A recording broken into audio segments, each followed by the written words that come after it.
नमस्ते बच्चों। सपना हिंदी क्लासेस में आपका स्वागत है।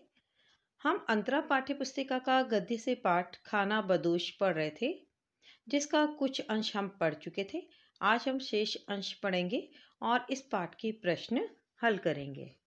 इससे पहले के अंश में हमने पढ़ा था कि जब सुबह सिंह मानो को अपने ऑफिस में बुलवाता है, तो मानो और उसका पति सुखिया दोनों परेशान हो जाते हैं, क्योंकि वे अपने मालिक सुबेश सिंह के दुष्चरित्र के बारे में जानते थे कि किस प्रकार उसने किसनी नामक मजदूरनी को अपने जाल में फंसाया था और अब मानो को उसी जाल में फंसाना चाहता है। अब ये सुखिया और उसकी पत्नी मानो दोनों परेशान हैं। उनकी मनस्थिति को वहां काम करने वाला एक मजदूर है जसदेव, वह समझ जाता है। वह उनकी सहायता करने के उद्देश्य से वह स्वयं मालिक सुबेह सिंह के सामने चला जाता है, मानो के स्थान पर चला जाता है। तो सुबेह सिंह को बहुत गुस्सा आता है, क्योंकि मानो उसके आदेश का पालन नहीं करती है और जसदेव उसके स्थान पर चला जाता है। तो सुबेह सिंह को बहुत गुस्सा आता है और वह गुस्से में जसदेव को भला बुरा कहता है, अपशब्द कहता है और उसकी बहुत पिटाई करता है और पिटाई से वह घायल हो जाता है। और फिर सुखिया और मानो उसे उठाकर झोपड़ी में ले जाते हैं और मानो उसके गांव पर हल्दी लगाकर पट्टी बांधती है।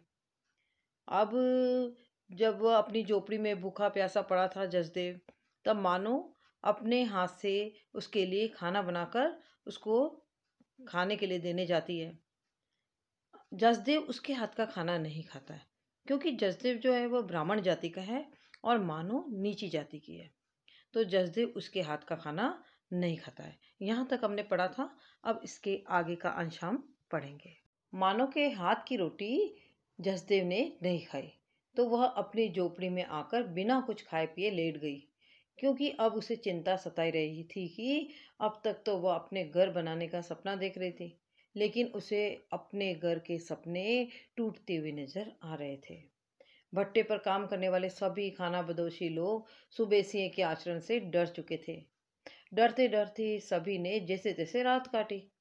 सवेरे अजगर ठेकेदार ने जसदेव को मानो के चक्कर में न पड़ने की सलाह दी और कहा कि तू क्यों इनके बीच में पड़कर अपनी नौकरी खतरे में डाल रहा है। ये हमारे समाज की एक कड़वी सच्चाई है कि आंखों के सामने लोग एक दूसरे के साथ हो रहे अन्याय, अत्याचार और शोषण को देखते रहते हैं, किंतु कोई भी शोषक वर्ग के विरुद्ध आवाज नहीं उठाता। आज हर व्यक्ति यही सोचता है कि क्यों दूसरों के पचड़े में पड़कर मुसीबत मोल ले, इसलिए कोई किसी की सहायता के लिए आगे नहीं आता। हुआ भी यही। जसदेव ने ठेकेदार की बात मान ली और मानो की चिंता करना छोड़ दिया।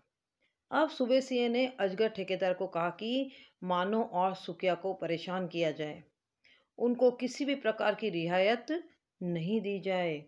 सुबह सिंह उन्हें तंग करने के रोज कोई न कोई बहाने ढूंढ लेता था।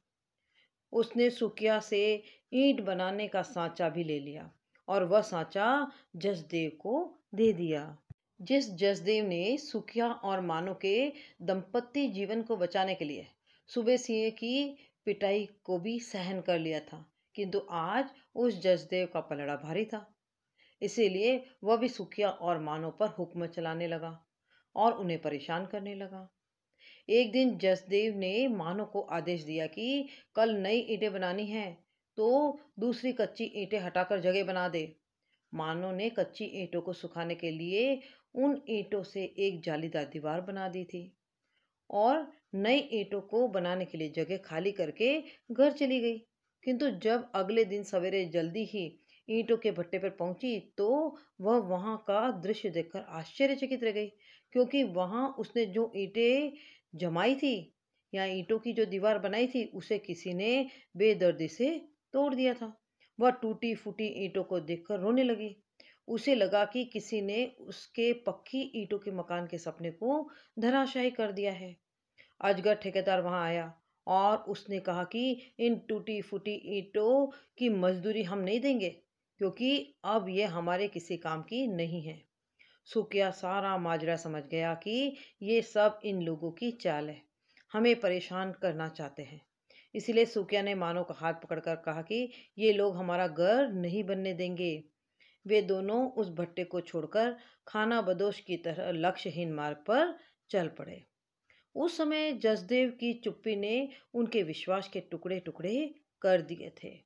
जसदेव ने पहले इनके साथ हो रहे शोषण के खिलाफ आवाज उठाई थी, किंतु वह भी आज कुछ नहीं बोला, क्योंकि मालिक की गुलामी करके अपनी सभी जरूरतों को वह पूरा कर रहा था।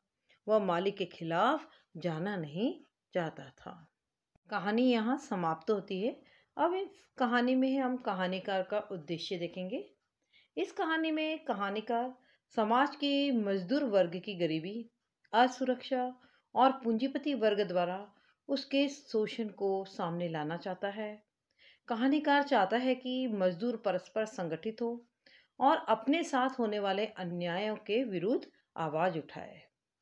मजदूर वर्ग ईमानदारी से काम करने पर भी मालिक उसे उचित मजदूरी नहीं देता, उन्हें बंधुआ मजदूर बनाकर रखता है। पूंजीपति मालिक मजदूरों की स्त्रियों का भी देह शोषण करते हैं। मजदूर वर्ग खाना बदोश जीवन बिताने को मजबूर है। कहानीकार मजदूर वर्ग के प्रति समाज के लोगों में सहानुभूति जगाना चाहता है। अब हम इस पाठ के प्रश्न हल करेंगे।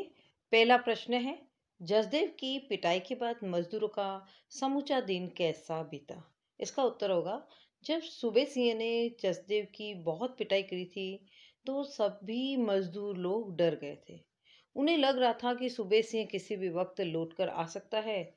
तो शाम होते ही भट्टे पर सन्नाटा छा गया और सभी मजदूर अपने अपने दड़बे में चले गए। जो बूढ़ा विलासिया था वह भी आज पेड़ के नीचे देर रात तक नहीं बैठा और अंधेरा होते ही वो भी अपनी झोपड़ी में चला गया।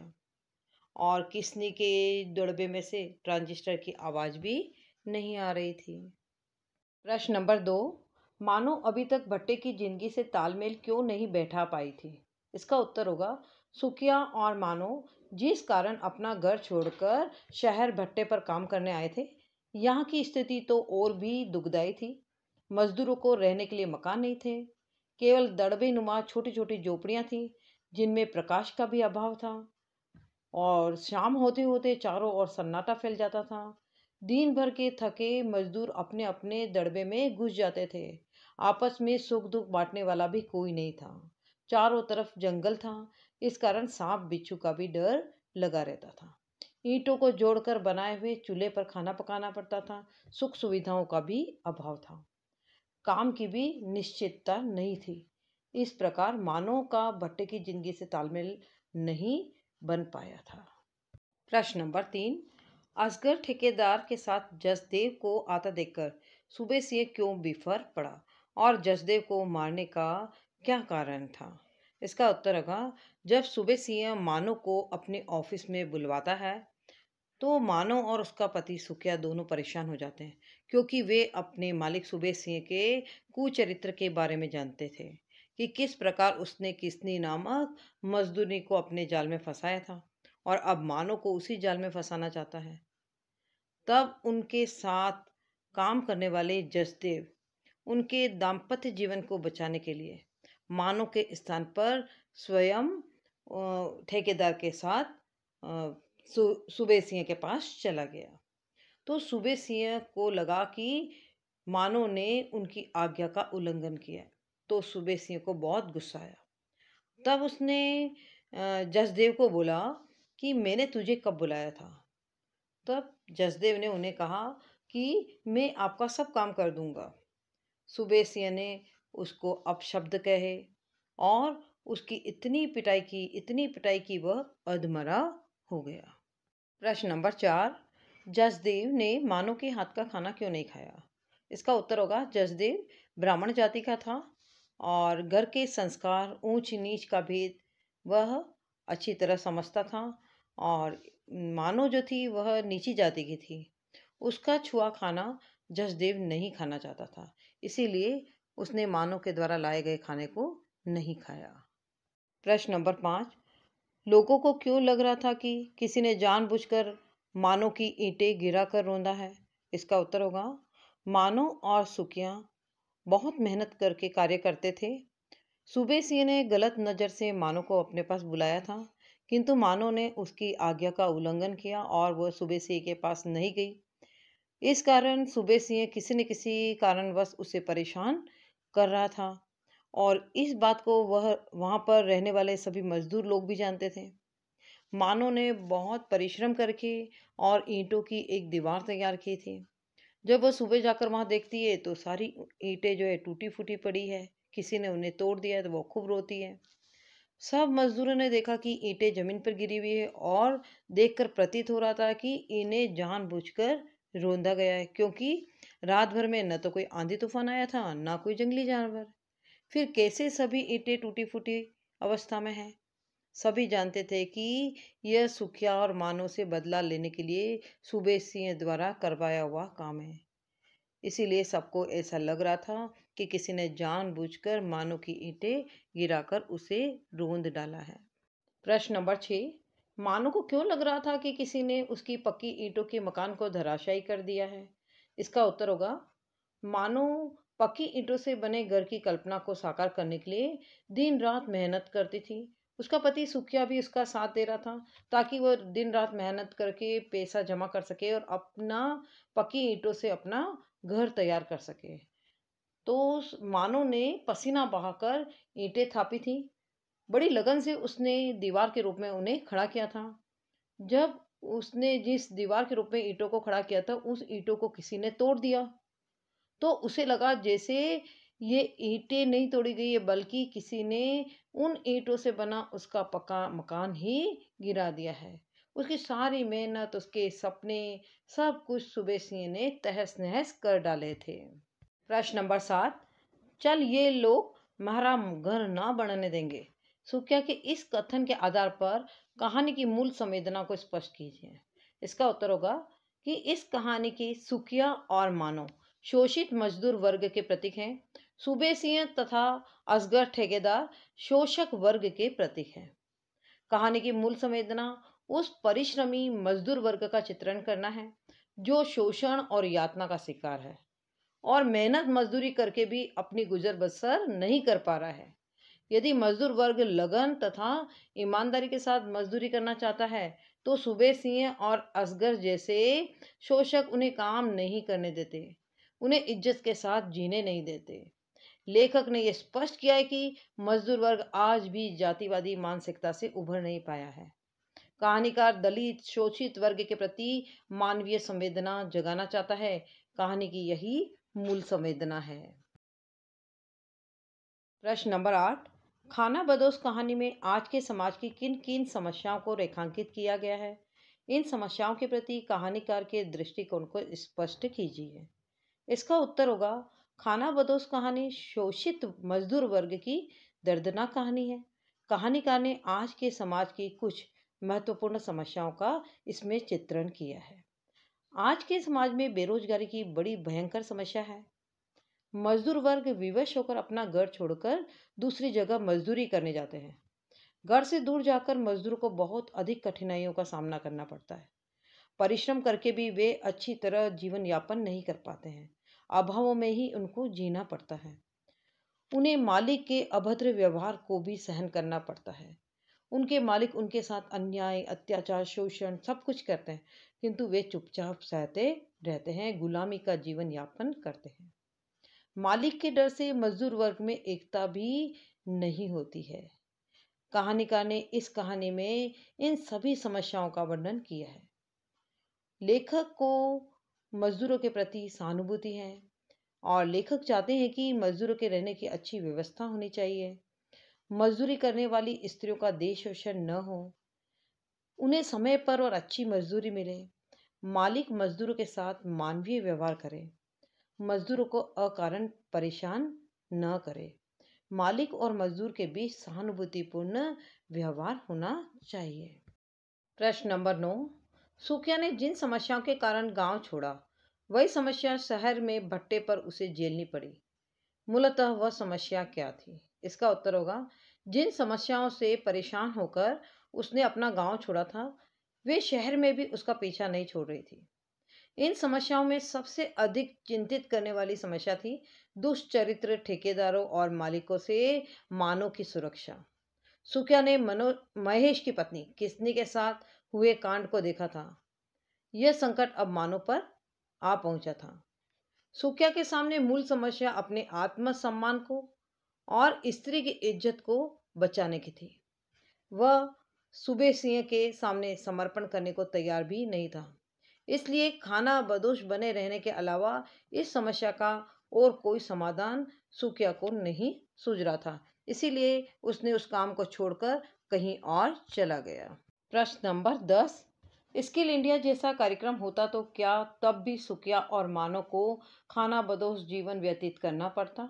इसका उत्तर होगा, यदि उस समय स्किल इंडिया जैसा कार्यक्रम चल रहा होता तो सुकिया और मानव को किसी भी धंधे में विशेष योग्यता मिल जाती और वह टिक कर एक जगह पर काम करते। उन्हें खाना बदोश जैसा जीवन नहीं जीना पड़ता। प्रश्न नंबर 11, निम्नलिखित पंक्तियों का आशय स्पष्ट कीजिए।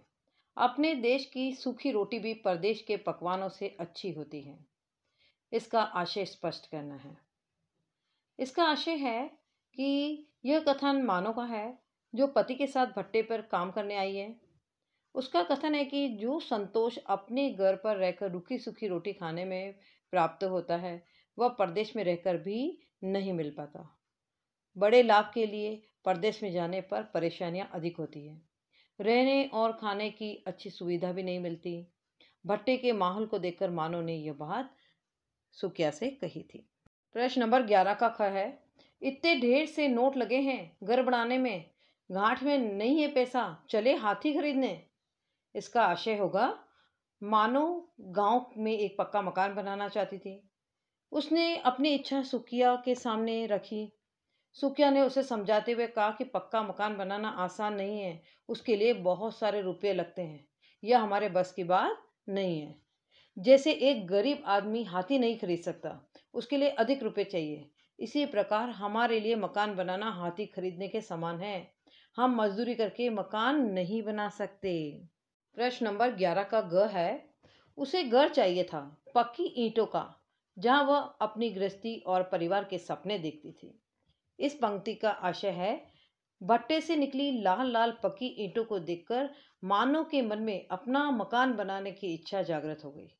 वह दिन रात मेहनत करके ईंट पाथ कर पैसा कमाना चाहती थी।